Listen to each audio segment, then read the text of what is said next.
kind. Mike Kaufman, everybody. To the extent that he is famous for anything, he is famous for that. Now also, though, I think he's trying to get famous for this. Congressman peddles conspiracy theory on climate change. Only radical environmentalists get government grants. Mike Kaufman's voting record on oil and gas and on denying that there are human contributions to climate change, that's made him the target of a new ad campaign being run against climate change denialists in Congress. Congressman Kaufman's one of 3 House Republicans who's now being targeted by the League of Conservation Voters in a $2 million ad campaign that's aimed at making climate change denialism something you should be embarrassed about, something you have to pay a political price for. And the reason I think this is notable is, I think, A, because of the timing, but also B, and I will speak frankly here, the ads do not suck. Surprisingly, do not take this the wrong way, but for a vaguely left-leaning cause, this ad that's now being run against Mike Kaufman is an astoundingly middle-of-the-road, cogent, perfectly framed, well-done ad, which is not true of most ads on anything, but particularly on this issue. This one is great. This is really well done. Watch. Even though scientists agree that climate change worsens extreme weather, Congressman Kaufman is so extreme he sides with big oil. When they call, he answers. Kaufman takes over $300,000 from the oil and gas industry. While big oil denies climate science, Kaufman questions whether climate change is even a problem, protects their profits, and opposes efforts to reduce carbon pollution. Tell Congressman Kaufman, stop denying climate science and act. If you do not like political ads generally, you probably will not like that one either. But technically speaking, that is perfectly done. The whole carbon pollution framing there at the end that you didn't even really notice, they don't hit you over the head with it, that is very, very well done. And especially in a non-election year, this is a big ad buy, $2 million buy. I mean, who knows what this is going to mean for Mike Kaufman in terms of whether he's actually going to feel this kind of pressure. But what is running against him in this ad is about as good as you can do on a pressure ad on any subject. That itself indicates that the people who are pushing on this issue are starting to get better at the way that they push. And they are also starting to get some results. The big looming policy decision on President Obama's plate right now on this issue is whether to approve the massive Keystone XL oil pipeline, the 1,000-mile-long pipeline that will transport toxic oil sands from Alberta, Canada, all the way across our country down to the Gulf of Mexico. That pipeline, if it gets the presidential okay, will bisect the United States. It will cut a line right through the middle of the country and cut through some of the nation's most environmentally sensitive areas, including the main source of drinking water for much of the Great Plains. Opponents of the Keystone Pipeline have been trying to slow that process down. And earlier this month, they stated public objections to what they said was a conflict of interest in the approval process. They said that the firm hired by the State Department to assess the environmental impact of the pipeline, the firm that ultimately said, hey, no environmental problems here, they said that firm actually had a financial stake in the company that's building the pipeline. Groups like the Sierra Club and Friends of the Earth argued that that sort of conflict of interest should call into question the firm's overall findings. It should warrant a delay in the approval process. And today, they sort of got their wish. President Obama had been expected to make his final decision on Keystone later this year, but today the State Department indicated that an internal review that's now underway of that potential conflict of interest could mean that any decision from the president on Keystone might be delayed until next year, till 2014. This is an incremental victory, but hey, bottom line, they don't want this thing to happen, and it looks like they just bought themselves another year of this thing not happening, and that is a win.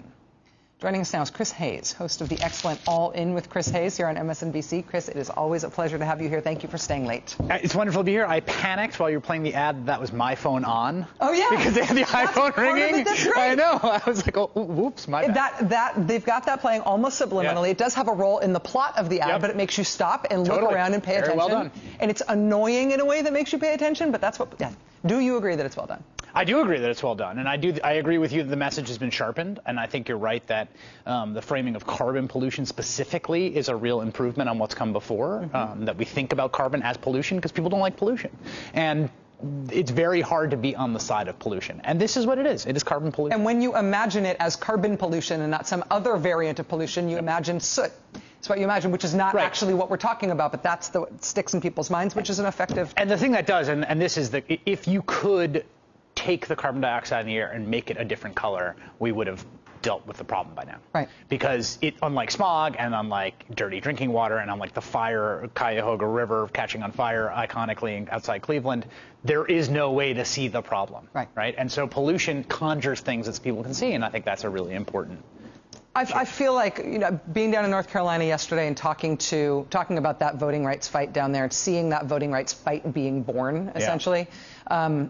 And then thinking about the 50th anniversary March on Washington this weekend and the actual anniversary next Wednesday, I'm thinking a lot about political tactics. Totally. And I feel like you have been very smart about figuring out what's politically possible on climate and what's likely to make change more possible. What's your assessment? My assessment is twofold. One, I think that you had a great A block at the top of the show about the immigrant rights movement, and I agree that I am in awe of their discipline and their moral courage. And I also, only other movement doing that right now, and there's the Moral Mondays in North Carolina, there's Dream Defenders in Florida, are the Keystone XL folks, the 350.org folks who are getting arrested en masse outside the White House, who have really. This thing was going through. This thing was sailing through. If you read the business journals, if you read if you were inside in trade journals of people buying stock based on whether this is going to happen, everyone's like, of course it's going to happen. And it goes by and it goes by because they have made it a problem. They have made it a problem for the White House. What has been the most effective? What has been their most effective tactic in making the White House not do it? Because it really is the president's decision. Right. First of all, they picked an issue where the president couldn't kick it to Capitol Hill. Right. Everything else with climate, he can always say totally, rightly, plausibly, and truly that the problem are the maniacs up on Capitol Hill who deny the problem and are flat earthers like the congressman who began this program. They also showed up at the White House, made a big stink, got a lot of press. That helped. And they also did a very smart grassroots organizing through all those states that are in that map, including farmers who didn't want their aquifers damaged, including a Republican governor in Nebraska who was against the pipeline, although he was eventually kind of swayed to the other side. But they have done a lot of very smart grassroots organizing through the heartland of this country with very unlikely allies to fight this thing. And they have made it really difficult. Now when it happens, it's going to impose a political cost. And the White House understands that. In fact, the White House understands it so well because one of the first things they did was organize against the OFA field chapters when the newly launched OFA started, right? They started showing up in the offices and said, what about Keystone?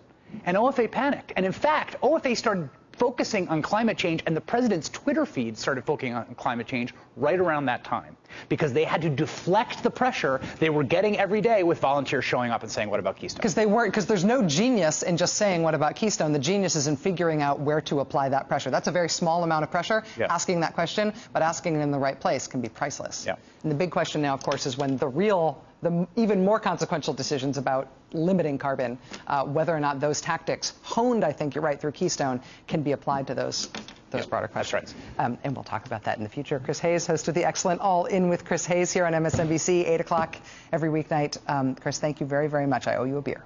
My pleasure. If you stay 15 more minutes, I'll take get you it up to on you it right now. All right, it's Friday. So you're lucky to be here. A soundbite destined for immortality is coming up. Stay with us.